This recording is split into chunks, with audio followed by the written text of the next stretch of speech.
मुझोसा नमस्कार, खमा गणी टू ऑल ऑफ यू। मैं हूं दीपक मेहता। ये एक शब्द हमारे जोधपुर, कितना मीठा शब्द है। ये एक शब्द हमारे कानों में गूंजता है और जैसे यादों का अंबार हमारे ऊपर छा जाता है। यादें, बचपन की यादें, जवानी की यादें, गुजरे दिनों की यादें। वो स्कूल कॉलेज के दिन, वो बचपन के दिन, वो पड़ोसी, वो रिश्तेदार, वो ननियाल, वो ददियाल, वो ससुराल के रिश्तेदार, वो बचपन के स्कूल की मंडोर और पब्लिक पार्क की पिकनिक, वो समाज की गोट। याद है वो गणगौर का मेला और रावण के चबूतरे पर रावण का जलना, वो पाल बालाजी के दर्शन के लिए लाइन में लगना और सिटी पुलिस पर पंचमुखी बालाजी के दर्शन करने के लिए पहाड़ी पर चढ़ना, वो दिन में मकान मोहरत के जीमण में जाना और शाम को महावीर कॉम्प्लेक्स पे सूट पहन के शादी के जीमण में जाना, वो किला, वो चित्तर पैलेस, वो पौड़े, वो चौक। जोधपुर बहुत याद आता है।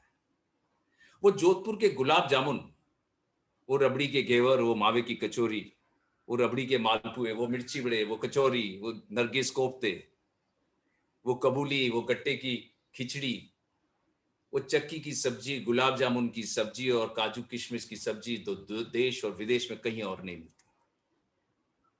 वो सोस्ती गेट पर सिकोरे में मलाई मार के दूध पीना, वो जलजोग पर पाइनएप्पल और ऑरेंज शेक पीना, वो दोस्तों के साथ पान की दुकान के बाहर खड़े होकर पान खाते खाते गपियाना।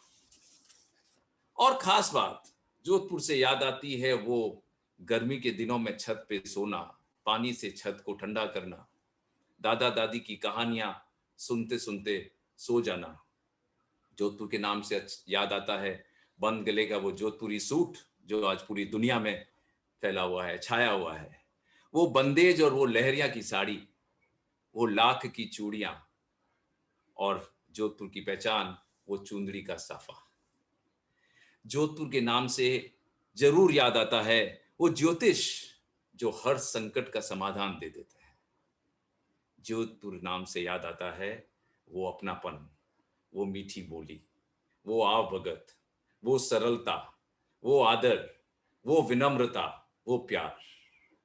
आप सब जोधपुर से जुड़े हुए लोगों का बहुत बहुत स्वागत। जोधपुर और बाहर से जुड़े हुए, मैं अभी कुछ मैसेज पे देख रहा था, हमारे कुछ मित्र यूएसए से भी ज्वाइन किए हैं, सैन फ्रांसिस्को से भी। जोधपुर हम सबके जीवन का एक अंतरंग हिस्सा है। राव जोधा जी ने जब 562 साल पहले जोधपुर शहर की स्थापना की थी, शायद तब उन्होंने भी नहीं सोचा था कि भारतवर्ष जैसे विशाल देश में जहां 400 के करीब शहर है, जोधपुर शहर अपना इतना नाम कर पाएगा। जोधपुर से जुड़े लोगों ने भारत में ही नहीं दुनिया में नाम कमाया है, चाहे बिजनेस हो, कॉमर्स हो, जुडिशरी या लीगल फील्ड हो, कॉरपोरेट सेक्टर या कैपिटल मार्केट हो, देश सेवा हो या समाज सेवा हो। जोधपुर से पढ़ाई कर बने CA, engineers, MBA, doctors, lawyers आज पूरे देश में कोने कोने में अपना नाम कमा रहे हैं। जोधपुर ने आज विश्व में एक पहचान बनाई है, एंटरप्रेन्योरशिप के लिए, टूरिज्म के लिए, एजुकेशन के लिए, हैंडीक्राफ्ट और अदर इंडस्ट्री के लिए, और सबसे ज्यादा जरूरी अपने हाई स्टैंडर्ड ऑफ खान पान के लिए। नॉर्मली हमारा जो कन्वेंशनल मीडिया है, चाहे वो प्रिंट मीडिया है या इलेक्ट्रॉनिक मीडिया है, उनका ज्यादा फोकस पॉलिटिशियंस, बॉलीवुड, क्रिकेटर्स और कुछ बहुत बड़े इंडस्ट्रियलिस्ट पर ही रहता है।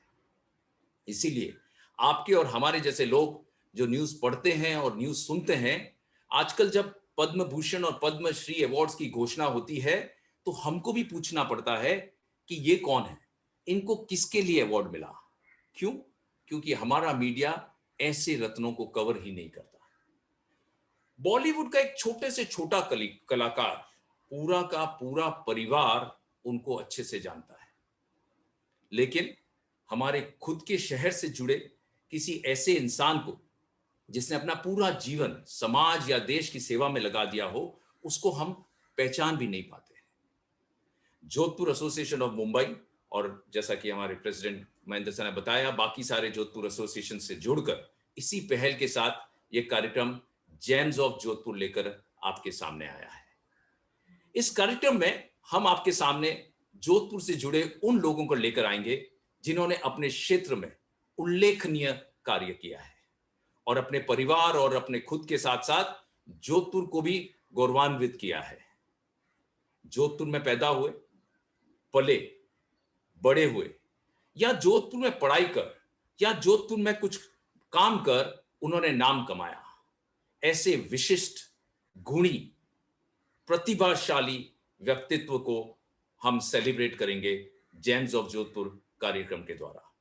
आपका आशीर्वाद रहा तो ये जेम्स ऑफ जोधपुर कार्यक्रम लगातार चलता रहेगा और हम बहुत सारे ऐसे रत्नों को, जिन्होंने काम किया है, जो खुद रत्न है, पर उन पर सिर्फ हम अपनी जोधपुर एसोसिएशन की एक टॉर्च फेंक पाएंगे। आज इसी कार्यक्रम में हम ऐसी ही एक शख्सियत को लेकर आपके सामने आए हैं। Presenting to you Sudeep Jain, IAS. Thank you Deepak. Thank you.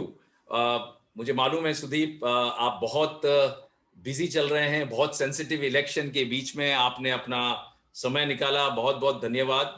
Thank you so much from behalf of everybody who is joined here, specially Jodhpur से जो सब लोग जुड़े हैं, जोधपुर और जोधपुर के बसे हुए लोग। मैंने जैसा कि बताया, विदेशों से भी कई लोग हमारे साथ अभी इस वक्त जुड़े हैं।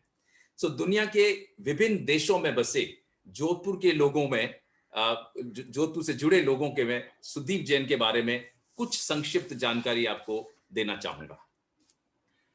बिट्स पिलानी से इलेक्ट्रिकल व इलेक्ट्रॉनिक में इंजीनियरिंग किए और यूनिवर्सिटी ऑफ जोधपुर, जो अब आजकल जय नारायण व्यास यूनिवर्सिटी के नाम से जाना जाता है, एमबीए किए। सुदीप 1994 बैच के आईएएस ऑफिसर हैं। सुदीप ने अपने 27 साल के इलस्ट्रियस कार्यकाल में कई चैलेंजिंग असाइनमेंट पर सक्सेसफुली सर्व किया है। इनफैक्ट मैं जब इस कार्यक्रम के लिए रिसर्च कर रहा था, मैं कई ऐसे लोगों से बातचीत किया एंड काफी सारी चीजें जो मुझे भी नहीं पता थी, मुझे पता चली कि he is been so successful in various positions, जो मैं आपके आज की बातचीत में आपके साथ शेयर करूंगा। सब collector, collector, city commissioner of various districts. आप मैनेजिंग डायरेक्टर रहे हैं इलेक्ट्रॉनिक कॉर्पोरेशन ऑफ तमिलनाडु, जो एलकॉट के नाम से जाना जाता है। बहुत सक्सेसफुल टेन्योर रहा वो उनका। Director of Tamil Nadu industrial explosives रहे हैं। स्पेशल ऑफिसर रहे हैं एंटरप्रेन्योरशिप डेवलपमेंट इंस्टीट्यूट के।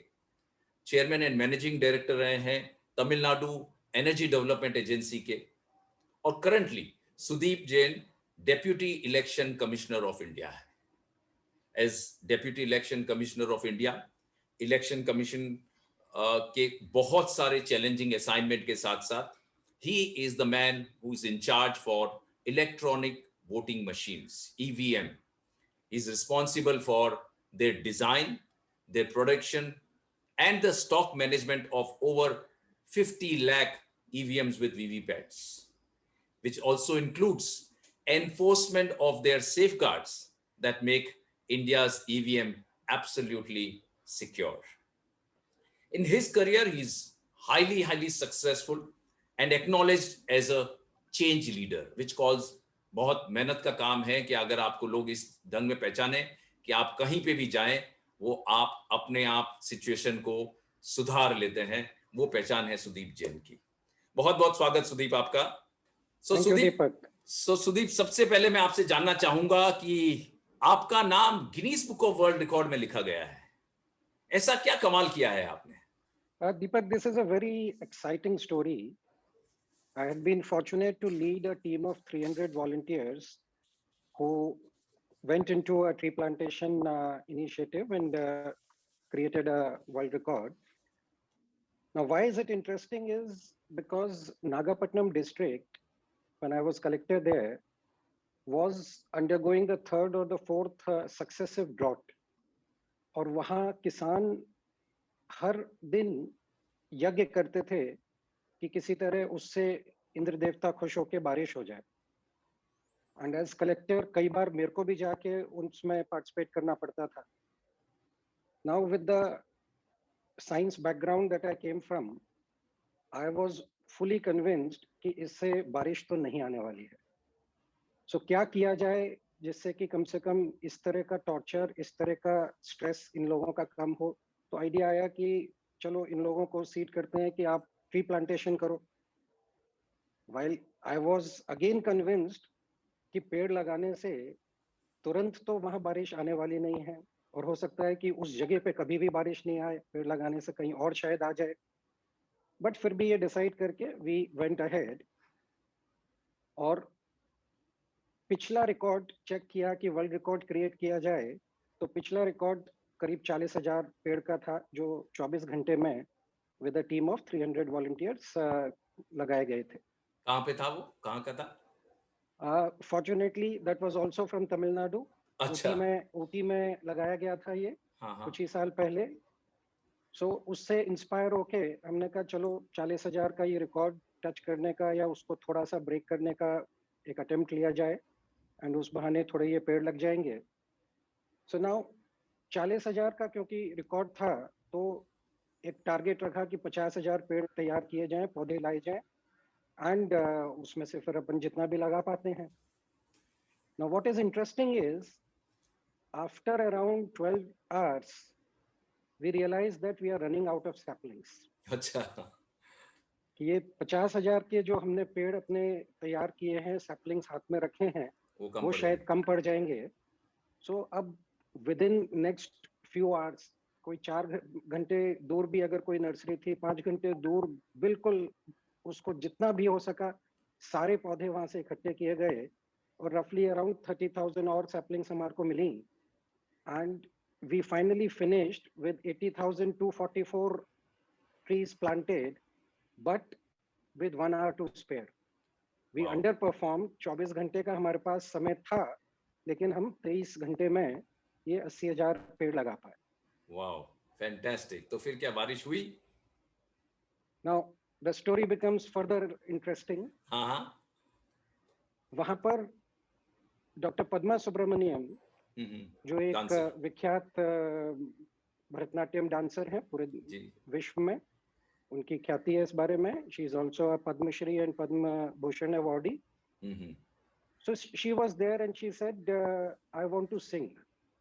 Okay. Now I didn't even know that she could sing. I knew her as one of the best dancers. But ठीक है, उन्होंने बोला, and then she said कि ये राग मल्हार का गाना मैं गाना चाहती हूँ.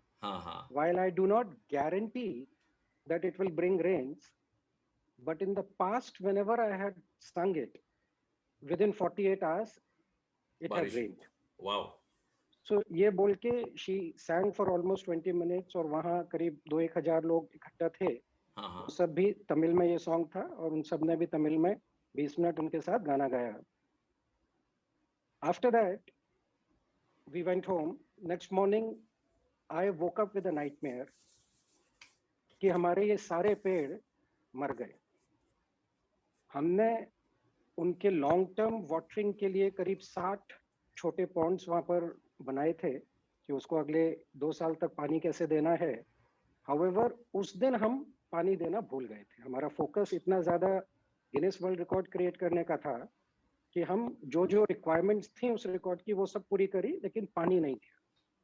Immediately I called up my सब कलेक्टर कि भाई 1,000-2,000 बच्चों को जो कॉलेज स्कूल के हॉस्टल्स में हैं, उन लोगों को इकट्ठा करो कि आज तो पानी अगर नहीं डाला तो बिल्कुल सारे मर जाएंगे. As it turned out, it was a long weekend and all the hostels were on leave. So हमें वो वर्कफोर्स जो हमारे पास हमेशा मौजूद होता है किसी भी इमरजेंसी के लिए नहीं मिला.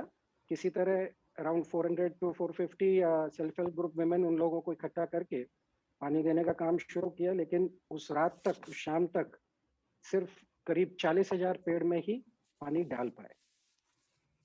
Now it was a sure disaster की बाकी 40,000 तो डेफिनेटली अगर पूरे 24 घंटे 36 घंटे आप उसको पानी नहीं डालेंगे प्लांट लगाने के बाद, तो वो बिल्कुल मर जाएंगे. बिल्कुल सही. The next day morning 5 o'clock onwards, I started getting calls from the village कि इतनी बारिश हो रही है, इतनी बारिश कि वहां बाढ़ सी आ गई.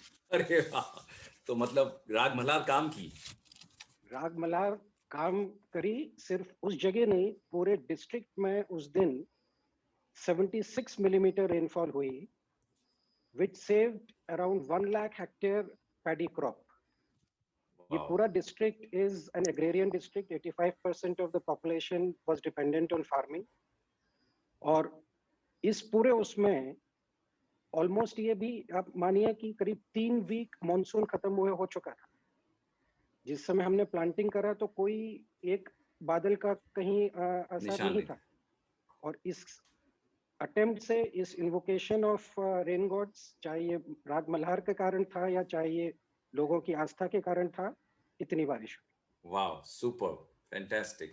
तो ये रिकॉर्ड उसके बाद में टूट गया, हमने सुना ये रिकॉर्ड किसी ने तोड़ दिया, और खास बात है कि तोड़ने वाले भी आप ही थे। Deepak, this is now a very touching story. 2 साल बाद, एग्जैक्टली 2 साल बाद, 26 दिसंबर 2004, ऑल ऑफ अस रिमेंबर कि सुनामी जो हिट करी, not just in India but in several other countries in South East Asia. True. और इसमें इंडिया में जो करीब 9,000 लोग इसमें मरे, 6,000 वर इन Nagapattinam alone.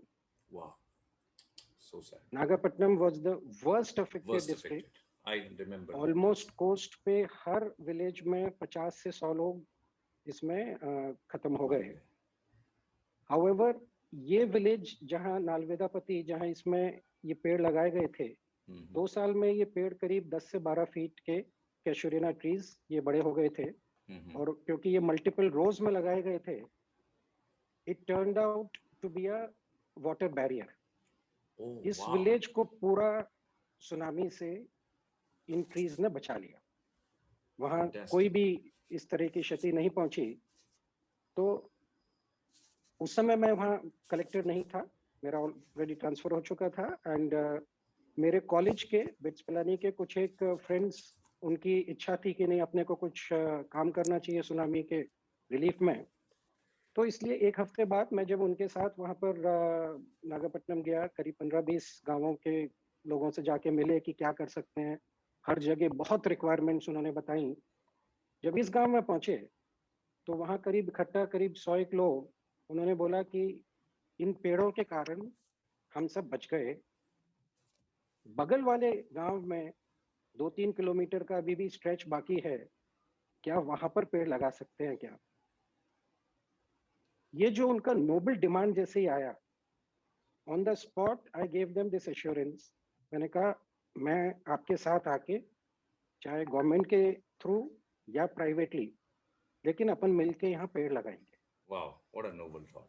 So with that, we then formed the BITS Pilani Alumni Tsunami Rehabilitation Association, by name BITS Tsunami, raised $2 million, built several houses, several schools in the 2 villages in that area, और tree plantation का एक project भी साथ में शुरू किया। Now last time we did 80,000, but मैंने जैसे आपको बताया कि हमारे पास 1 घंटा फिर भी था और हम नहीं कर पाए थे, तो इस बार सोचा कि ये गलती अब नहीं करेंगे, कम से कम 1 लाख पेड़ इस बार लगा देंगे। और ये सोच के 2 लाख पेड़ का नर्सरी तैयार किया। वाओ, अब इससे अच्छा प्रिपरेशन और क्या कर सकते हैं? सही बात है। 1 लाख का as it is world record break करने का टारगेट कर रहे हैं, 2 लाख की नर्सरी रेडी कर ली। फिर से जब इसमें प्लांटेशन शुरू किया हमने, तो करीब 18 घंटे बाद रियलाइज किया कि ये पेड़ भी कम पड़ जाएंगे। ओ 2 लाख भी कम पड़ गए। 2 लाख भी कम पड़ जाएंगे। इमीडिएटली फिर से जितने पेड़ पौधे जितने भी आसपास से ला सके, and finally we finished at 2,54,464 trees. Wow, Again within 23 hours. Fantastic, We still fantastic. fell short of our available time limit. और फिर से हमने ये टारगेट, चाहे 3 गुना ज्यादा पेड़ इस बार लगे, लेकिन और भी अच्छा कर सकते थे। Fantastic, not only a noble cause, और खास बात कि आप उस जगह में कलेक्टर नहीं रहे, उसके बाद भी आपने जाकर समाज के लिए इतना अच्छा काम किया, आपके और आपके साथियों ने। हैट्स ऑफ टू यू, सलाम करते हैं हम आपको। सुदीप, मैं शुरू में आपके कुछ फोटोग्राफ्स को लेकर हमने एक छोटा सा 1.5 मिनट का वीडियो बनाया है, वो प्ले करना भूल गया हूँ। सो अगला सवाल आपसे पूछने से पहले मैं वो वीडियो प्ले करना चाहूंगा। Abhishek, would you like to play that video now?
Great. Deepak, तो आपने मेरी भी बहुत सारी यादें ताजा कर दी। आप ये कहाँ से कंपाइल करते हो? Thank you so much.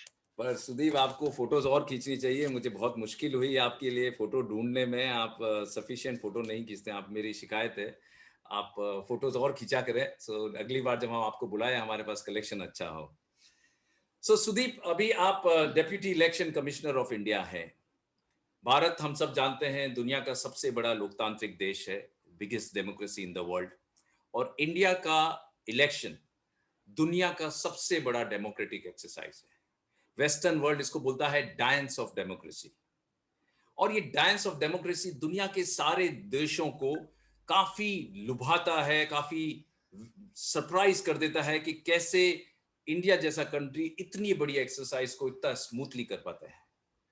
आप 2019 के लोकसभा इलेक्शन से, बाकी बहुत सारे इलेक्शन से भी जुड़े हैं, पर 2019 के लोकसभा इलेक्शन से बहुत नजदीक से जुड़े हैं। आपने एक बहुत अहम भूमिका निभाई है उसके दौरान। हमको कुछ उसके रोचक किस्से सुनाइए, कुछ इंटरेस्टिंग बातें जो हमें नहीं मालूम या हम नहीं पढ़ते हैं normally.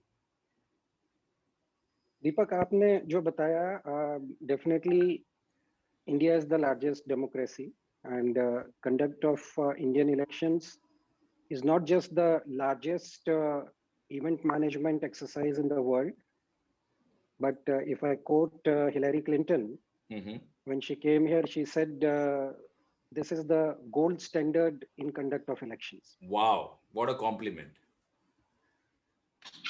Now, what would be interesting for you to know कि Indian elections, जब parliament elections होते हैं, तो 10 लाख से ज्यादा पोलिंग स्टेशन पे हमें इलेक्शंस कराने होते हैं। And I don't know whether you would be knowing और जस्ट मेक अ गेस कि इलेक्शन कमीशन का टोटल स्टाफ कितना होता है। इलेक्शन कमीशन का परमानेंट स्टाफ कितने लोगों का होगा? मेरा ख्याल है आप लोग सब दूसरे डिपार्टमेंट से लेते हैं तो बहुत स्लिम होगा। बाकी 10 लाख बूथ के लिए तो मतलब कितना होगा? 1 लाख लोग होंगे। तो हमारे पास परमानेंट स्टाफ करीब 400 से 500 का होता है, बस, which swells up to around a crore when we have to wow, conduct a Lok Sabha elections. Wow, what an exercise. But इन 1 करोड़ लोगों को ट्रेन करके और इंटेंसिवली ट्रेन करके फिर ये 10 लाख लोकेशंस पे भेजना, इनफैक्ट उसमें भेजने में ही हम मोस्ट मॉडर्न जितने भी हमारे वाहन होते हैं उनको तो यूज करते ही हैं, कुछ एक जगह हेलीकॉप्टर्स पे भी पहुंचाते हैं, बट आप मानोगे कि कुछ एक जगह राजस्थान में, गुजरात में हम ऊंट का प्रयोग भी करते हैं, बैलगाड़ियों का प्रयोग भी करते हैं, हाथियों का भी देखा हाथियों है का प्रयोग भी करते हैं, बोट्स बहुत सारी जगह यूज करते हैं कंट्री में, और कुछ एक जगह हमारे पोलिंग स्टाफ 3-3, 4-4 फीट के पानी में, नदियां हाथ में ऊपर मशीन ईवीएम्स को रख के क्रॉस करके भी जाते हैं। वाह, इनफैक्ट 2019 के इलेक्शन में अरुणाचल प्रदेश से एक पोलिंग स्टेशन से टीम, मौसम खराब होने के कारण हमारा हेलीकॉप्टर वहां पर 20 दिन तक पहुंच नहीं पाया, और 20 दिन बाद वो ट्रैक करके 4 दिन में फाइनली ट्रैक करके सामग्री, इलेक्शन सामग्री को लेके, ईवीएम्स को लेके वापस आए। कमाल कमाल है। तो इतने इस तरह के बहुत अलग अलग तरीके के चैलेंजेस आते हैं, एंड पोलिंग स्टेशंस पे जो टीम्स होती हैं वो सब उस तरह करती हैं। एक और मैं आपको अगर एग्जांपल देना चाहूँ कि पोलिंग स्टेशन पे वैसे अगर आम इंसान हम अगर वोट डालने जाते हैं तो सोचते हैं कि ये तो एक छोटा सा कहते हैं अरेंजमेंट सही है, बात है। 4 लोग बैठे हुए हैं पोलिंग स्टाफ और एक जगह वोटिंग मशीन्स लगी हुई हैं, आप वोट डालिए और आ जाइए। लेकिन अगर मैं आपको बताऊं कि इतने लीगल प्रोसेसेस हैं और कितने तरीके के फॉर्म्स एक हर पोलिंग स्टेशन का जो प्रिसाइडिंग ऑफिसर है उसको भरने पड़ते हैं, तो उसकी एक बुकलेट जो हम भेजते हैं उन्हें, उसमें करीब 84 फॉर्म्स होते हैं। वाह, तो we didn't ये know this. सारी चीजें उन्हें ट्रेन करके ये सब भेजा जाता है। बट उसके बावजूद बड़े इलेक्शन, जो लोकसभा इलेक्शन के टाइम में, every day there are new challenges which come up. मेरे को याद है तेलंगाना में निजामाबाद कॉन्स्टिट्यूएंसी में 185 कैंडिडेट्स ने नॉमिनेशन फाइल किया। ओह, एक इलेक्शन के लिए, एक सीट के लिए 185 कैंडिडेट्स ने ये किया। अब हमारे ईवीएम्स में नॉर्मली एक बैलेट यूनिट जो आप देखते हैं जो वीवीपैट के साथ वोटिंग कंपार्टमेंट में रखा होता है, उसमें हाँ, 16 बटन होते हैं, करेक्ट, जिसमें से एक नोटा के लिए होता है, नन ऑफ द अबव के लिए, तो 15 कैंडिडेट्स खड़े अकोमोडेट हो हो सकते सकते हैं। हमने इससे पहले करीब 4 एक बैलेट यूनिट्स को एक साथ कनेक्ट करके, जिसमें कि 64 तक के बटन आ सके, उसको यूज किया हुआ है पहले कुछ एक बार। लेकिन 185 के लिए हमारे को 12 बैलेट यूनिट्स कनेक्ट करनी थी। My God. फॉर्चुनेटली हमारी लेटेस्ट मशीन्स में ये टेक्नोलॉजी थी, लेकिन कनेक्ट, इसको एडमिनिस्ट्रेटिवली करके हर जगह अरेंज करना, चीफ इलेक्शन कमिश्नर और दोनों कमिश्नर्स ने ये डिसीजन दिया कि हम 11 अप्रैल को ये इलेक्शन 11 तारीख को ही कराएंगे, डेफर नहीं करेंगे, और ईवीएम से ही कराएंगे। वाह, बहुत सारे लोग उस समय सजेस्ट कर रहे थे कि बैलेट पेपर से फिजिकल इसको बैलेट करा से लेते करना। हैं, एक ही जगह कराना है, but that was a decision given on 1 अप्रैल। 5 बजे की हम लोगों ने, 4 ऑफिसर्स ने, हमने फ्लाइट ली, हैदराबाद पहुंचे, रात में 9 बजे से करीब 2 बजे तक वहां पर तेलंगाना की टीम के साथ ब्रेनस्टॉर्मिंग करी, जितने भी लीगल प्रोसेसेस, उन सब की फुल कंप्लायंस के साथ इसको कैसे करना है।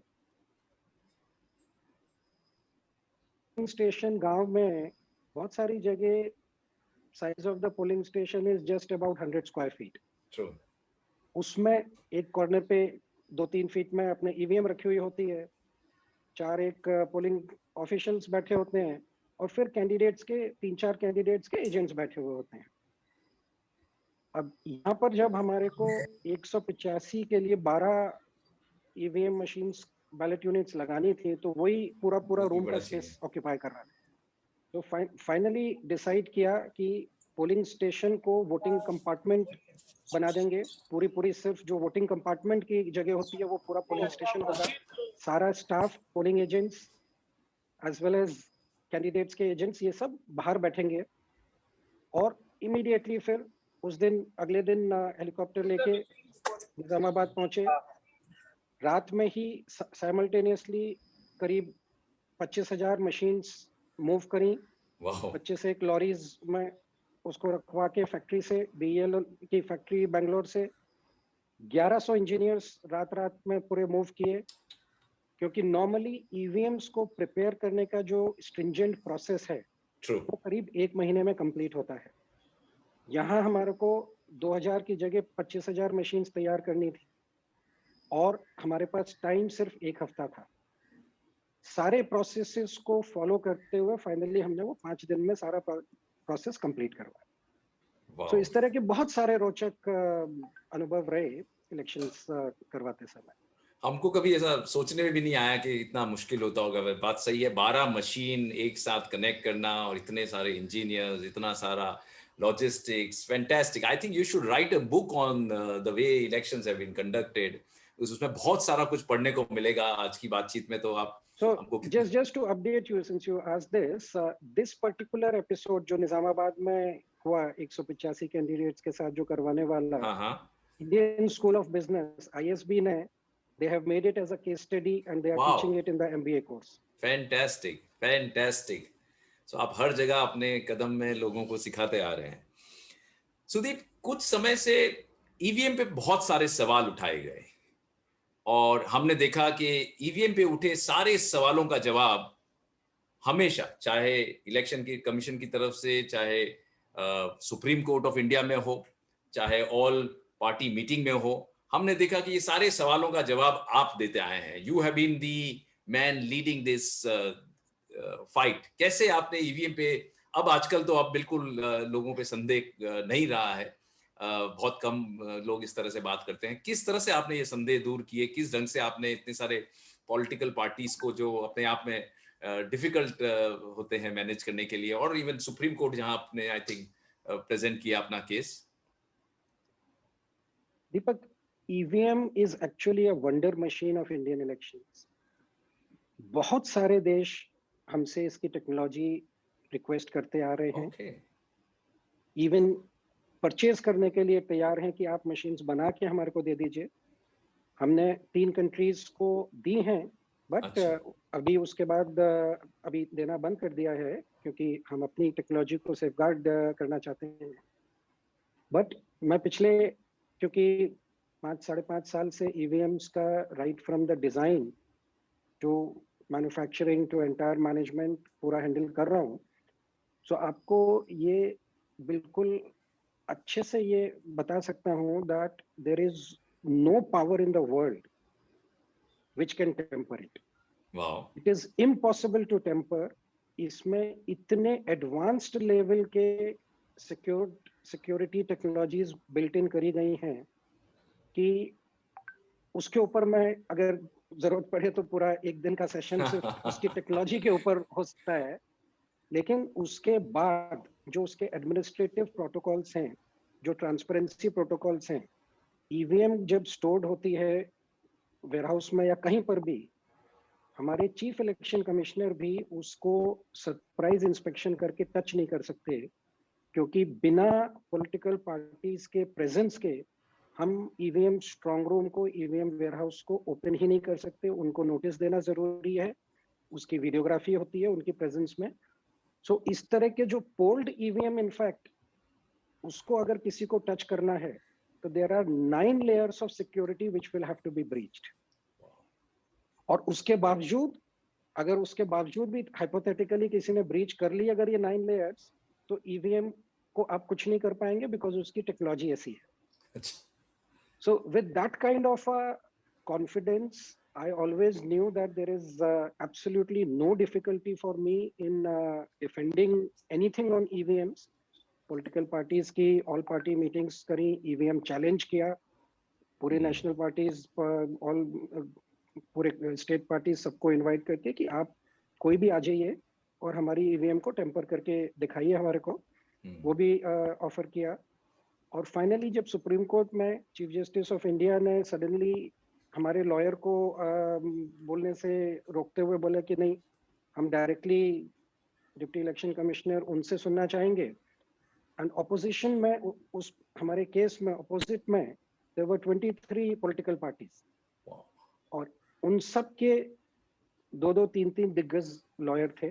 I know. उनके सामने सडनली जब इसको डिफेंड करने के लिए बोला गया, but because I had so much of confidence and I knew the entire technology, entire arrangements, कि उसको हमने आराम से उसको डिफेंड कर पाए। and that judgment of April 2019 today in fact is the foundation for our EVM integrity. वाह, fantastic. मैं ये सवाल नहीं पूछ रहा हूं, पर मैं अपना कमेंट कर रहा हूं कि ये जो चैलेंज किया पॉलिटिकल पार्टीज को, ऑल पॉलिटिकल पार्टीज को, कि आप आके इस ईवीएम को टेम्पर करके दिखाइए, समहाउ इसमें मेरे को आपका सिग्नेचर स्टाइल नजर आ रहा है कि योर साइंटिफिक माइंड सेज कि ओके प्रूव इट कि हम गलत है। सुदीप, आईएएस ऑफिसर्स के सर्कल में मेरी कुछ लोगों से बात हुई और आप वहां पे एक टर्न अराउंड चैंपियन के रूप में जाने जाते हैं। मैंने मालूम किया कि S commissioner of Tirunelveli city corporation को आपने टर्न अराउंड किया, बहुत बड़ा चेंज लाए वहां पे आप। एलकॉट के जब आप मैनेजिंग डायरेक्टर के पद पर थे, तब आपने चेन्नई का कद सॉफ्टवेयर आईटी में, इंडिया के आईटी पोजीशंस में छठे स्थान से दूसरे स्थान पर लेकर आ गए। Managing director of Tamil Nadu exclusive में आपने उस कंपनी को टर्न अराउंड किया। ये सब जगह आप जाते हैं और इतना ड्रामेटिकली इंप्रूवमेंट ले आ पाते हैं, इसके पीछे राज क्या है? दीपक, किसी भी ऑर्गेनाइजेशन को चलाने के लिए मेरे हिसाब से मैनेजमेंट प्रिंसिपल्स सेम होते हैं। आपके लोगों की काबिलियत, आपका प्रोडक्ट या सर्विस जो आप दे रहे हैं वो उसकी क्वालिटी कितनी अच्छी है, कस्टमर आपका वो अगर खुश और संतुष्ट है, और क्या आप कम से कम कॉस्ट में प्रोडक्शन कर पा रहे हैं जिससे कि आपका मार्जिन ज्यादा रहे, आपके प्रॉफिट ज्यादा रहे। I think the same principles apply even in government organisations. सब जगह यही इसी तरह रहता है। And this is the very basics जो हमने अपने जोधपुर एमबीए में सीखे कि किस मैंने तरह आपके साथ ही कहीं सीखे। पर भी जाएं। एमबीए में यही बेसिक्स समझने में आए, बेसिक्स पढ़ा। गवर्नमेंट में सिर्फ एक एडिशनल चीज मैं और बोलूंगा कि इसके साथ साथ एक और चीज सीखने को मिला, that go and break the rules in public interest. क्योंकि बहुत सारी जगह हमने ही रूल्स बनाए हुए हैं और हम फिर उसके जकड़ जाते हैं कि नहीं, हम कैसे हेल्प करें क्योंकि वो रूल बना हुआ है इस तरह। सो मैंने जहां पर भी जिस भी नए असाइनमेंट में ज्वाइन किया, सबसे पहले चैलेंज किया कि नहीं, ये प्रोसेसेस ये क्यों ऐसे होते हैं, इससे बेहतर क्यों नहीं हो सकते, और जरूरत पड़ी तो रूल्स को पब्लिक इंटरेस्ट में तोड़ा भी। सो ये बेसिक चीजें थी जिसके कारण हमेशा अच्छा काम करने का मौका मिला। अच्छा लगता है कि जब गवर्नमेंट में भी लोग कॉर्पोरेट स्टाइल में सोच रहे हैं। और मैंने सुना कि आपकी ये सब सफलताओं के वजह से आपको कॉर्पोरेट सेक्टर से बहुत सारे उस वक्त ऑफर भी आए। इनफैक्ट सुदीप, मैं यहाँ पे बताना चाहूंगा कि मैं जब भी चेन्नई जाता हूँ, कुछ रिश्तेदारों से जब मिलता हूँ, तो वो आपको बहुत याद करते हैं, क्योंकि जब आप एलकॉट के मैनेजिंग डायरेक्टर थे, 6th पोजीशन से 2nd पोजीशन पे चेन्नई को लेकर आए। उस दौरान आपने वहां पे जॉब क्रिएशन में इतना बूस्ट मिला, और जॉब क्रिएशन के साथ साथ में वहां की जो रियल एस्टेट प्राइसेस में जो जिन लोगों ने भी इन्वेस्ट किया, जितना बूस्ट मिला, लोग उसके लिए आपको आज भी याद करते हैं वहां पे। सो आपको कॉर्पोरेट सेक्टर से भी काफी सारे ल्यूक्रेटिव ऑफर्स मिले, बट आपने उन्हें डिक्लाइन किया व्हाइल बीइंग इन सर्विस। क्या क्या सोच रही उसके पीछे? दीपक, यू मे रिमेम्बर, जब मैं एमबीए कर रहा था या जब आईएएस की प्रिपरेशन कर रहा था, तब भी मैं इनफैक्ट बिल्कुल क्लियर था कि मुझे गवर्नमेंट जॉब नहीं करनी है। ये मेरे पापा का एक सपना था कि मैं आईएएस करूं, एंड उसके कारण मैंने कहा ठीक है, एक एग्जाम दे देता हूं। उन्होंने कहा एग्जाम दे दो, ज्वाइन मत करना। जब ज्वाइन एग्जाम में सक्सेसफुल हो गए तो फिर उन्होंने बोला जाके देख लो एक बार। So I was having a very clear mind that अच्छा ठीक है, 2 4 5 साल कर लेते हैं, उसके बाद छोड़ के अपना काम करना है। और इस बीच में जैसा आप बोल रहे हैं कि हाँ बिल्कुल सही है, ऑफर्स भी आते रहे। However, the change happened when I was doing a 1 year Humphrey Fellowship at US. हम यूएस। So दो इंसिडेंट्स हुए। एक, सेक्रेटरी ऑफ स्टेट कंडोलीजा राइस ने एक रिसेप्शन होस्ट किया हुआ था हम लोगों के लिए। उसमें जब मैं गया तो वहां पर उनकी एक ऑफिसर शी केम सर्चिंग कि जो अमंगस्ट इंडियंस जो हम 4 लोग थे कि आप में से किसने ये लिखा था कि you want to impact a million lives. तो मैंने कहा हाँ मैंने लिखा था ये। तो बोले वाओ 1 मिलियन लाइव्स। बोले इसी के कारण हमने आपको सेलेक्ट किया इस प्रोग्राम के लिए। अब अगर मैं सोचूं तो इंडिया में 1 million lives means 1 district. True, दूसरे देशों के लिए वो एक बहुत बड़ा नंबर हो जाता है। सही बात है। But that gave a message that impacting a million lives is possible through a government job. True, The second incident happened जब एक बहुत ही अच्छे स्पीकर he was presenting कि सिविल सोसाइटी एनजीओ सेक्टर का कितना बड़ा कंट्रीब्यूशन है पूरे देश में, पूरे विश्व में, अलग अलग जगह पे। And then when the figures came it turned out that the total contribution of the NGO sector worldwide is not even 25% of the annual budget of Tamil Nadu government. oh, Now that was an eye opener कि बाहर से, सरकार के बाहर से बहुत सारे अच्छे काम किए जा सकते हैं, बहुत सारी चीजें हम अच्छे आइडिया सीड कर सकते हैं, सक्सेस उसका दिखा सकते हैं, लेकिन स्केल सिर्फ हम सरकार के अंदर से ही कर सकते हैं। पूरी सिटीजन्स को, पूरे कंट्री को अगर रीच करना है, उसको इम्पैक्ट करना है, तो it is only possible by working from within the government. so true. So that was the reason that I decided to always remain in the government. Great, fantastic thoughts. Sudeep, Jodhpur university के old campus में, आपको मैं पुरानी यादें ताजा करा रहा हूं, जोधपुर यूनिवर्सिटी के ओल्ड कैंपस में एक विजय सुपर स्कूटर पर चलने वाला सुदीप आजकल सुपर विजय हेलीकॉप्टर्स, कमांडो से घिरे हुए बड़े बड़े काफिलों में घूमते हैं। बहुत ही सफल यात्रा की है आपने। खास बात है, जो आपको नजदीक से जानते हैं वो कहते हैं और वो मानते हैं कि आप आज भी उतने ही सरल, सिंपल, उतने हेल्पफुल, लिटिल शाय, आप में कोई खास बदलाव आया नहीं है। इस जर्नी के बारे में हमें बताइए। आप शायद भूल रहे हो कि वो स्कूटर मेरा नहीं, शमीम का होता था। मेरे पास साइकिल होती थी। बट दीपक, साइकिल पे सैर करने का जो मजा था और आज भी है, वो कभी भी हेलीकॉप्टर में नहीं मिलता। In fact if you believe me, helicopter में 1 घंटा बैठना इज अ टॉर्चर। जहां तक बात है कि हाँ, इस तरह के इंतजामात जो ओहदे के साथ मिलते हैं, मेरे को हमेशा मेरे ताऊजी जस्टिस मिलाप चंद जी, उनकी बात याद रहती है कि कभी भी ओहदे से नहीं जुड़िए। बिल्कुल। All this is role play. जो भी हमें पोस्ट मिलती है, दैट इज रोल प्लेइंग। किसी रोल में बहुत कड़क होने की जरूरत पड़ती है, किसी रोल में बहुत सुरक्षा इंतजामात की जरूरत पड़ती है, लेकिन ऑल दीज आर टेम्पररी। हाँ, इसके साथ साथ ये जरूर एक मैसेज हमेशा मिलता रहता है, हमेशा मैं अपने आप को बताने की कोशिश करता रहता हूँ कि अगर इन रोल्स के कारण भगवान ने अगर ये कोई हमारे को मौका दिया है कि लोगों की हेल्प कर सकें, तो उस मौके को व्यर्थ नहीं करें। जितनी हेल्प कर सकें उतना ज्यादा अच्छा है। अदरवाइज ये मौका जरूरी नहीं है कि हमेशा रहेगा। सही बात है। बहुत ही उच्च विचार है सुदीप आपके। यूनिवर्सिटी के दिनों का आपका एक और रिकॉर्ड है। यूनिवर्सिटी ऑफ जोधपुर में एक ऐसा रिकॉर्ड बना कि आप एक उस स्टूडेंट ग्रुप का हिस्सा थे जिन्होंने यूनिवर्सिटी में धरना दिया पहली बार एग्जाम को पोस्टपोन नहीं प्रीपोन करने के लिए। क्या कहानी है वो? दीपक, एज यू वुड रिकॉल, एक तो शायद अपना एमबीए का प्रोग्राम ही कुछ महीने, 6-8 महीने लेट शुरू हुआ था। हाँ। कुछ लीगल केसेस हो गए थे, वो प्रोग्राम लेट शुरू हुआ।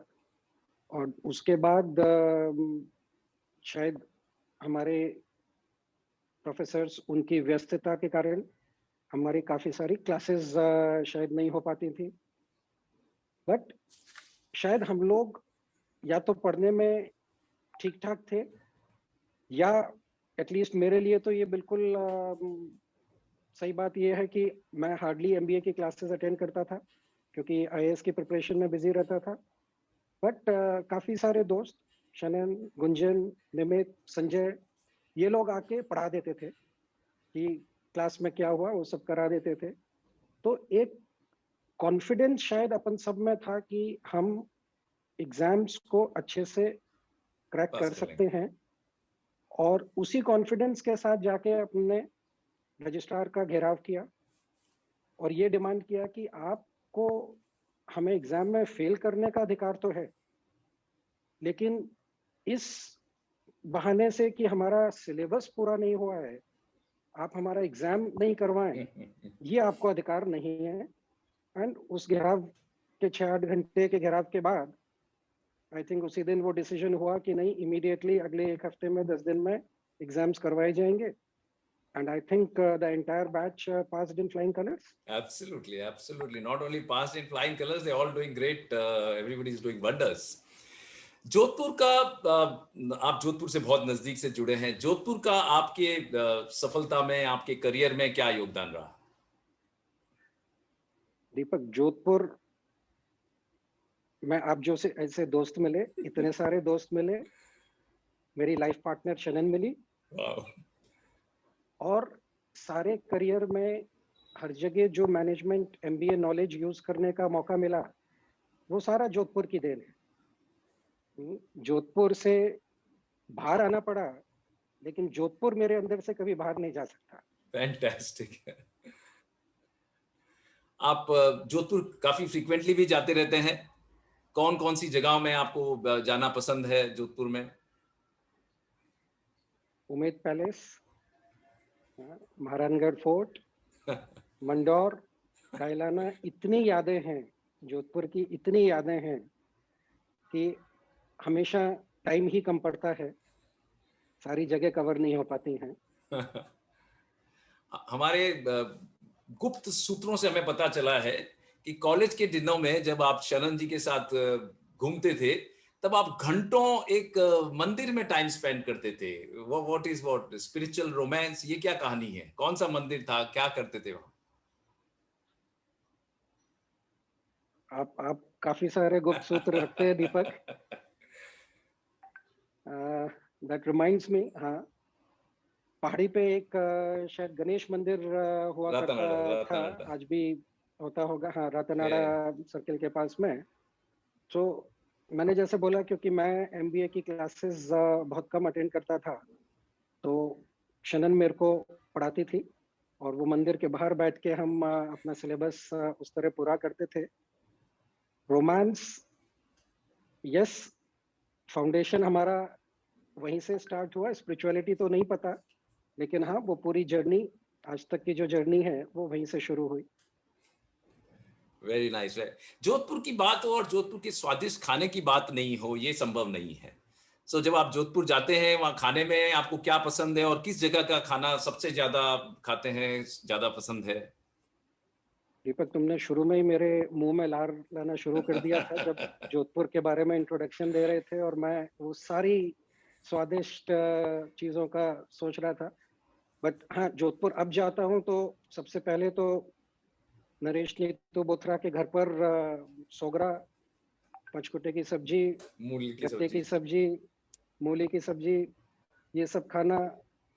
मिठाइयों में बूंदी के लड्डू, घेवर, रबड़ी वाला घेवर, जलेबी, ये सारी, मावे की कचौड़ी, कितना भी सोचें। इनफैक्ट अगर मेरे बच्चों से आप पूछोगे, अरुषि उर्वशी से पूछोगे, तो वो बोलेंगे कि जोधपुर हम सिर्फ खाना खाने ही जाते हैं, हमारा मेन अट्रैक्शन जोधपुर जाने का वो ही रहता है। और मुझे इनफैक्ट जैसे ही तुमने सुबह इंट्रोडक्शन के टाइम में जोधपुर के बारे में ये सब बोलना शुरू किया था, मैंने कहा काश अगर ये फिजिकल इंटरव्यू किया होता तो मेरे को ये सब कुछ खाने को भी मिलता। खाने को मिलता, सही बात। सुदीप, जोधपुर में हमेशा से स्टूडेंट्स बहुत ब्राइट और हार्डवर्किंग रहे हैं। यही वजह है कि लंबे समय तक हिंदुस्तान में जोधपुर से इतने सीए निकल के आते हैं, which is one of the very difficult exams. पर कुछ वजह से बहुत सारे बच्चे आईएएस की तरफ नहीं जाते हैं। और मुझे मालूम पड़ा कि आप कई ऑर्गेनाइजेशन से जुड़े हैं जो यंगस्टर्स को आईएएस बनने की प्रेरणा देते हैं, गाइडेंस देते हैं। आज जोधपुर के जो यूथ हमारे साथ जुड़े हैं और पूरी जगहों से जुड़े हैं, उन्हें आप क्या कहना चाहेंगे? IAS, I always say, is the only service in the world, only profession in the world, which gives you this kind of a variety, this kind of a diversity, this kind of a challenge, and the scale. अगर मैं अपने ही career का अगर कुछ एक आपको बताऊं तो कितने सेक्टर्स में काम किया होगा मैंने. I worked handling rights. I have handled various other agitations. किसानों के साथ बहुत काम करने को मिला, फिशरमैन के साथ काम करने को मिला, एलकॉट में IT investment promotion, e governance, industrial explosives की मैन्युफैक्चरिंग, स्पोर्ट्स सेक्टर हेड किया, रूरल डेवलपमेंट देखा, उसमें काम किया, एंटरप्रेन्योरशिप में काम किया. तो कितनी भी चीजें आप सोचें, इस तरह की वैरायटी शायद आपको कोई दूसरा प्रोफेशन पूरी दुनिया में नहीं दे सकता. और हर एक जगह the impact that you can make in the citizens' lives. And it is not just touching their lives, it is actually changing their lives. उस So तरह true. का आपको मौका मिलता है. So मेरा तो जितने भी ब्राइट स्टूडेंट्स अगर यहाँ पर हैं, उन सबसे अगर आपको कोई, if you really want to make a difference, if you really want to impact a few million lives, then just give IAS a shot. That should be the thought process. Please go ahead and start preparing. And if there is any way I can help you, you are always welcome to get in touch with me. I'll be more than delighted to help. Great great great, that's very inspiring. Sudeep, आपकी आप बहुत busy रहते हैं मुझे मालूम है, पर ये सराहनीय बात है कि इस सब बिजी जीवन के बावजूद आप समाज सेवा के लिए भी बहुत टाइम निकालते हैं. मैंने पढ़ा कि आप आदिनाथ जैन ट्रस्ट चेन्नई के साथ वॉलंटियर काम में भी काफी इन्वॉल्व रहे हैं. उसके बारे में हमें कुछ बताएं. आदिनाथ जैन ट्रस्ट डीआर मेहता साहब के जयपुर फोर्ट फाउंडेशन महावीर विकलांग सहायता समिति के साथ जुड़कर आर्टिफिशियल लिम्ब कैंप्स ऑर्गेनाइज करता था. तो पहली बार जब मेरा उनसे मिलना हुआ तो उन्होंने बोला कि क्या आप डिसेबल लोगों को हमारे पास तक पहुंचाने में मदद कर सकते हैं. तो मैंने कहा आप कितने लोगों का टारगेट है, कितने कर सकते हैं. तो बोले नहीं, आप कितने ला सकते हैं. वाह. तो उस दिन से जो जुड़ाव हुआ था करीब 5-6 साल तक, हर साल कैंप्स में 6-7 हजार फिजिकली डिसेबल्ड लोगों को जोड़ने का काम मेरे लिए बहुत आसान था. डिस्ट्रिक्ट कलेक्टर्स 5-6 लोगों से बात करके, हर डिस्ट्रिक्ट से ऑर्गेनाइज करके, एंड यहाँ कैंप में उनका काम था कि वो अपना फाइनेंसेस इकट्ठे करते कि इस कैंप को पूरे 15 दिन तक, 1 महीने तक कैसे अच्छे से चलाना है. और बिल्कुल सेवा भाव से करीब 50-60 लोग उसमें फुल टाइम लग जाते थे.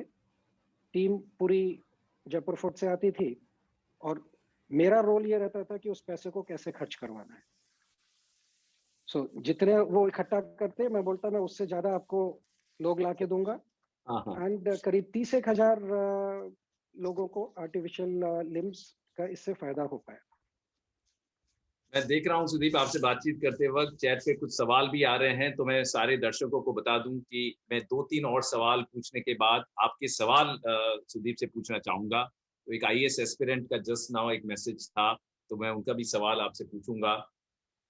आप फुल ब्राइट यूएस स्कॉलरशिप भी आपने क्वालिफाई किया, जैसा कि आपने हम्फ्री फाउंडेशन में भी आपने वहाँ पढ़ाई की.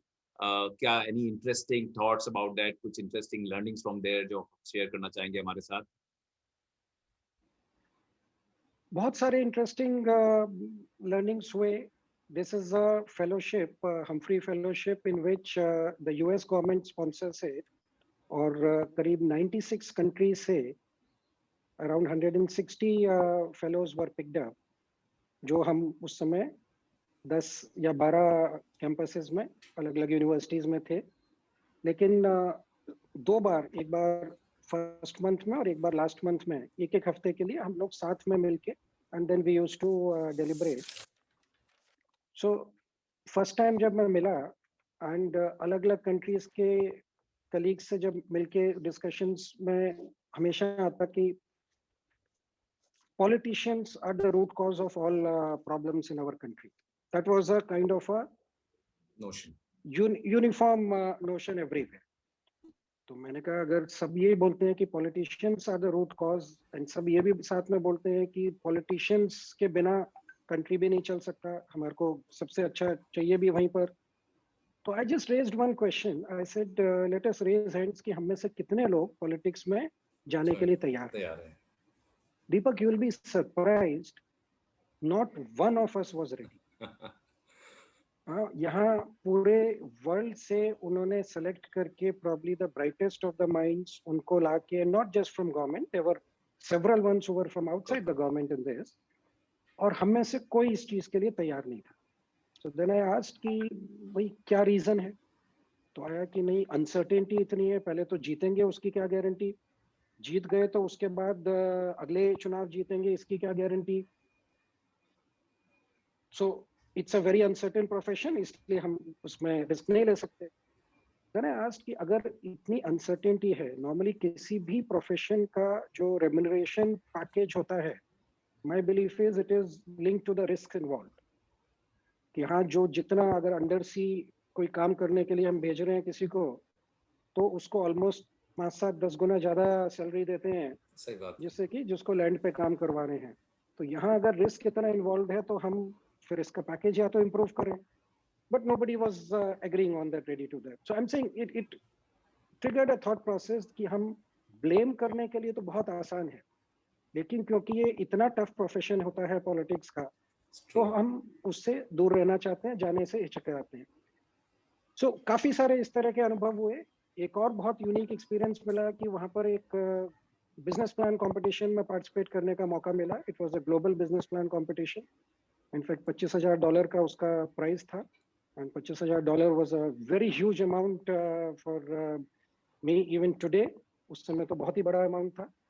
बट आई वाज फॉर्चुनेट कि 5 rounds over a period of 2 months वो क्रॉस करके फाइनली हमने वो बिजनेस प्लान कंपटीशन जीता.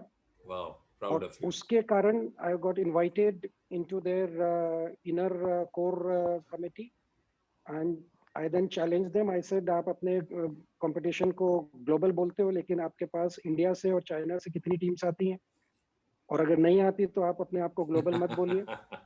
And finally we were able to get a collaboration for IIM Indore. When 3 years we ran a national business plan competition here, और हमारे winner को हमने direct entry दिलवाई उनके फाइनल्स में, सेमीफाइनल्स में.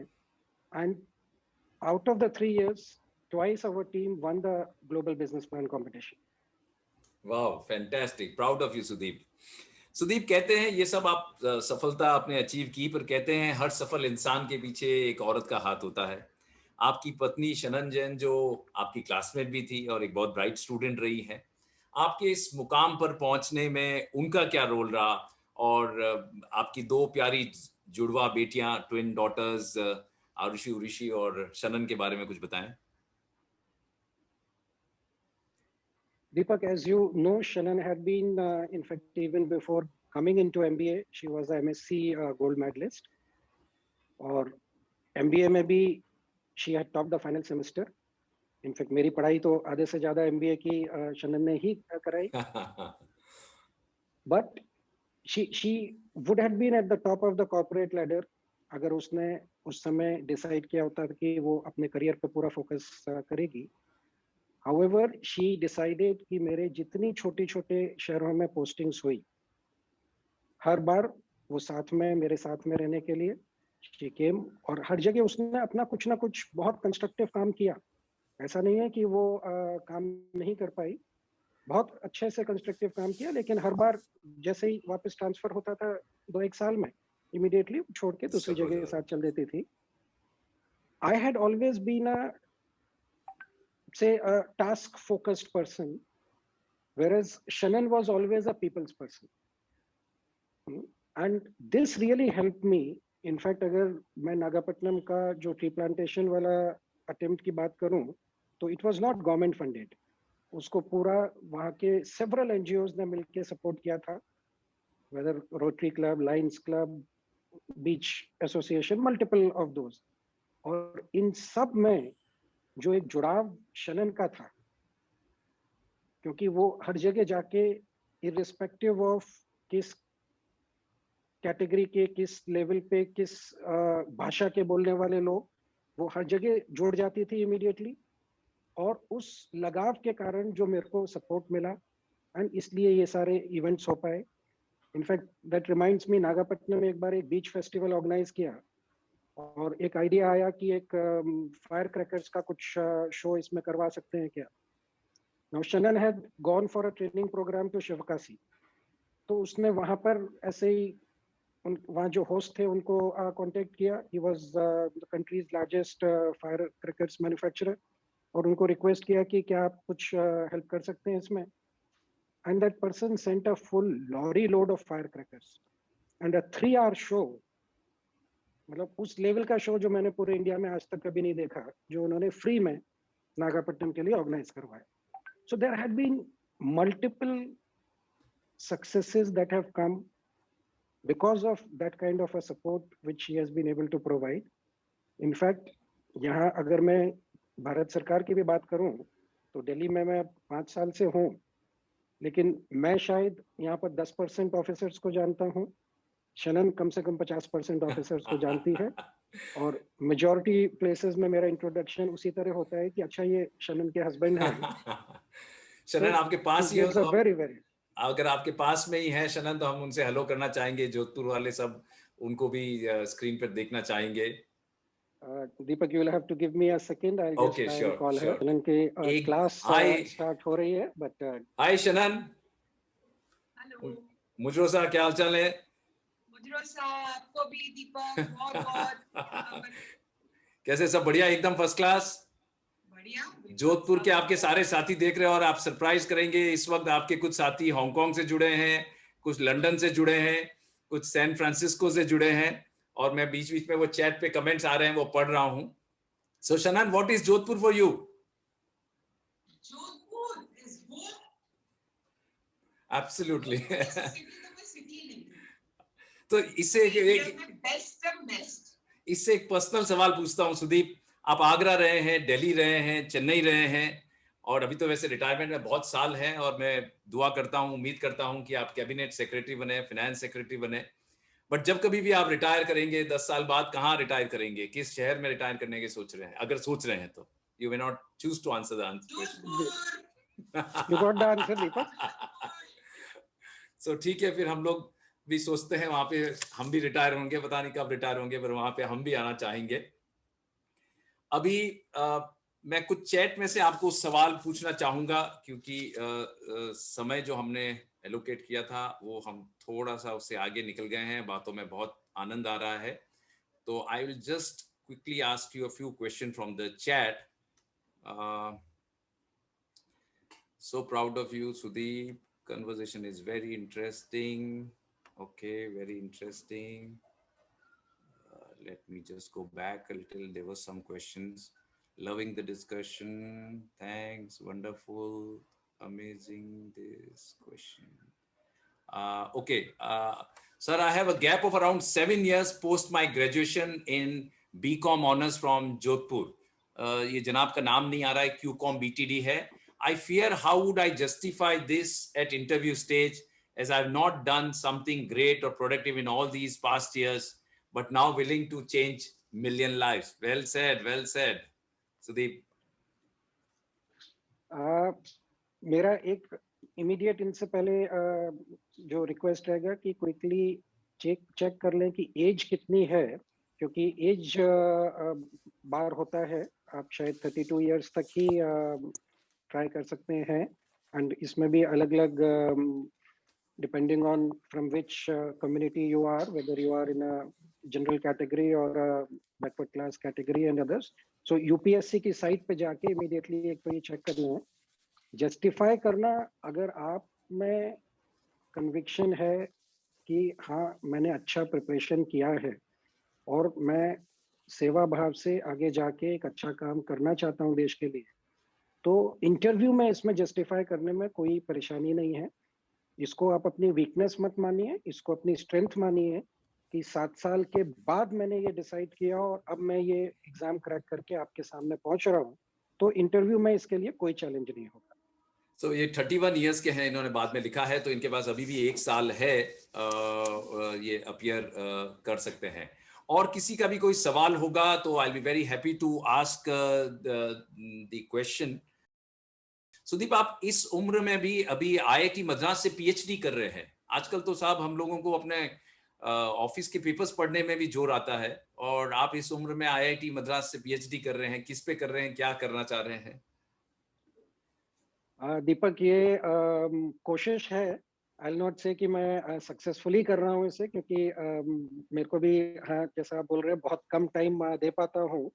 However, the dream is to do in solar energy, and उसके रहते हुए आईआईटी में मैंने ये ज्वाइन किया, एंड सोलर एनर्जी में क्योंकि थोड़ा काफ़ी अच्छे इनिशिएटिव्स लेने का मौका मिला था, तो उसको और आगे बढ़ाने का माइंड अपने है, एंड उसको परस्यू कर रहा हूँ।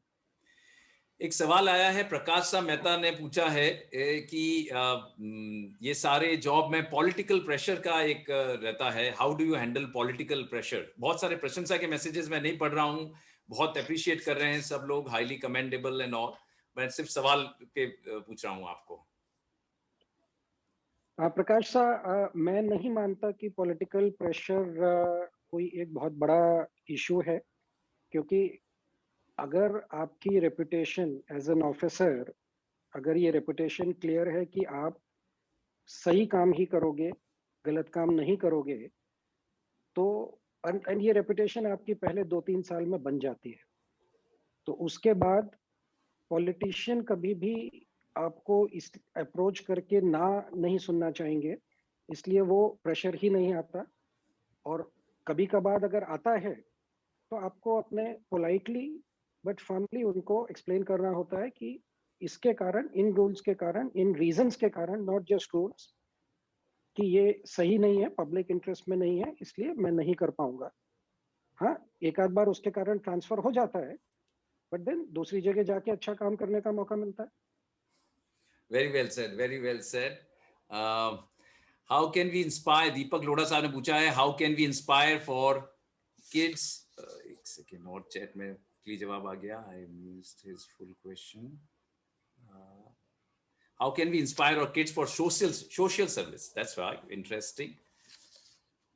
लोडा सा, थैंक यू, बहुत बहुत अच्छा क्वेश्चन आपने पूछा। In fact this is something which we all should focus on. हम अपने बच्चों को बिजनेस में लगाना, कोई प्रोफेशन में लगाना, वो सब तो हो ही जाएगा, हमें उसमें कोई संदेह नहीं होता, लेकिन अगर सोशल सर्विस में साथ में वो जोड़ सकें, और उसमें एक धारणा चेंज करने की जरूरत है। काफी सारे लोग बोलते हैं बच्चों को कि नहीं, पहले पैसा कमा लो, उसके बाद सोशल सर्विस करना है, लेकिन मेरा मानना है कि ये दोनों चीज साथ साथ होना जरूरी है। आप अगर 10 रुपए कमा रहे हैं और 1 रुपए भी सोशल सर्विस में देना शुरू किया, तो जिस दिन आप 10 करोड़ कमा रहे हो, उस दिन फिर 1 करोड़ दे पाओगे। आप ये सोचो कि नहीं, शुरू से नहीं किया और जिस दिन मैंने 10 करोड़ कमाया उस दिन जाके करूंगा, तो शायद उस दिन आप 10 करोड़ के बाद 100 करोड़ का टारगेट लेके आगे बढ़ते रहोगे। बहुत सही फरमाया, बहुत सही कहा। ये जो भावना है ये आपकी शुरू से होनी होगी। 2 रोटी में से भी, 1 रोटी में से भी आधी रोटी देने की भावना है तो आप दे पाएंगे। और आज के जमाने में ये मुश्किल होता है, और जोधपुर वासियों में, जोधपुर वालों में ये डीएनए में है। ये बहुत अच्छी बात है। सुदीप, इस वक्त बहुत सारे कमेंट्स, पॉजिटिव कमेंट्स, बहुत इंस्पिरेशनल कमेंट्स आ रहे हैं। आप, मैं ये एक लास्ट क्वेश्चन पूछता हूँ।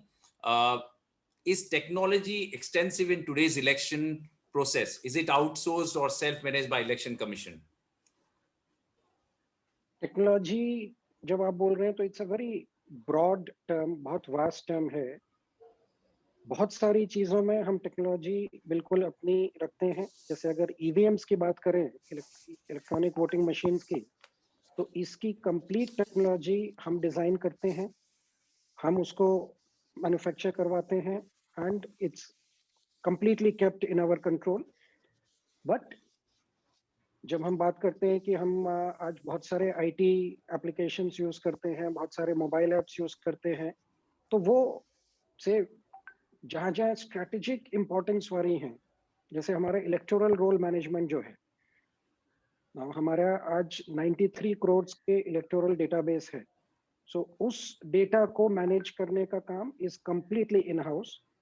इनफैक्ट इलेक्टोरल रोल डेटाबेस इतना स्ट्रांगली गार्डेड वो रहता है कि हम इवन गवर्नमेंट के साथ उसको शेयर नहीं करते हैं, चाहे वो मिनिस्ट्री ऑफ होम अफेयर्स हो, चाहे कोई और मिनिस्ट्री मांगे. वो पूरा डेटाबेस आज तक हमने किसी के साथ शेयर नहीं किया. सो वो वाली टेक्नोलॉजी सारी हम पूरी इन हाउस टीम के साथ काम करते हैं. लेकिन काफी सारी चीजें हम आउटसोर्स भी करते हैं. छोटे छोटे अगर कोई एप्स हैं जिसमें स्ट्रेटेजिक इंपॉर्टेंस नहीं है लेकिन user interface is more important, so उसमें हम रेडीमेड टेक्नोलॉजीज या आउटसोर्स टेक्नोलॉजीज भी यूज करते हैं.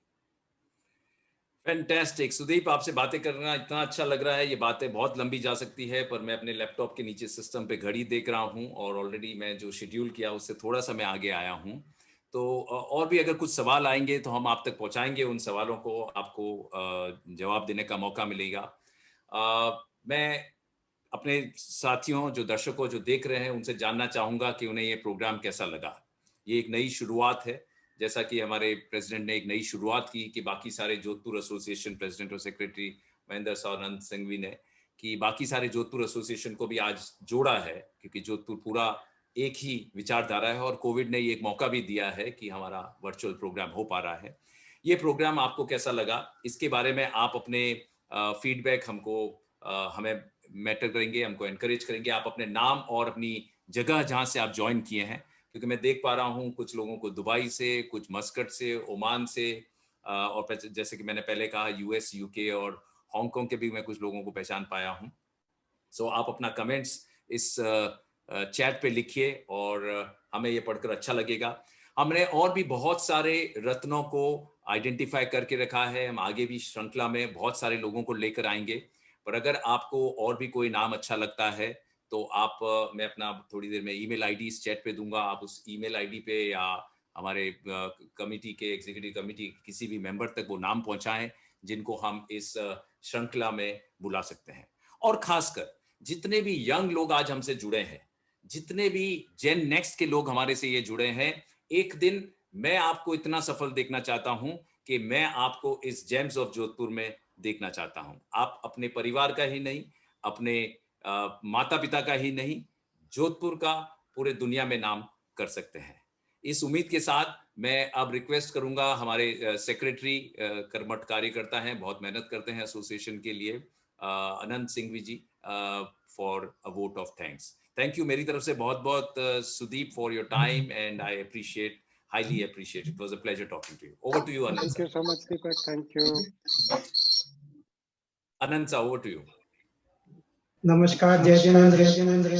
जय जिनेंद्र. राव जोधा द्वारा निर्मित जोधपुर दुनिया में अपनी वीरियता, सभ्यता, ज्ञान अपनाया आदि एक अद्वितीय स्थान रखता है.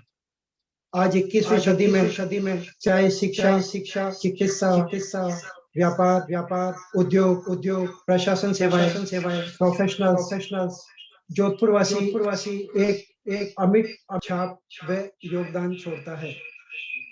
आज हमारे बीच एक ऐसे हस्ताक्षर पधारे हैं जिन्होंने आज के इस आयोजन को इतना सहज बना दिया है कि वाकई कहने को अतिशयोक्ति नहीं होगी. मैं अपनी और जोधपुर एसोसिएशन की Sudeep Jain ji, IAS deputy commissioner income tax, Bharat सरकार का आभार व्यक्त करता हूं कि आपने अपने विचार व्यक्त किए जो जोधपुर वासियों में एक नई ऊर्जा प्रदान करेंगे. इस नई इनोवेटिव चालू करने के पीछे हमारे प्रेसिडेंट श्री महेंद्र जी मेहता का बहुत बड़ा योगदान है. उन्होंने बहुत आगे आकर इस बारे में हमसे विचार विमर्श किया और एक सभी जोधपुर एसोसिएशन को एक मंच पर लाने का अपना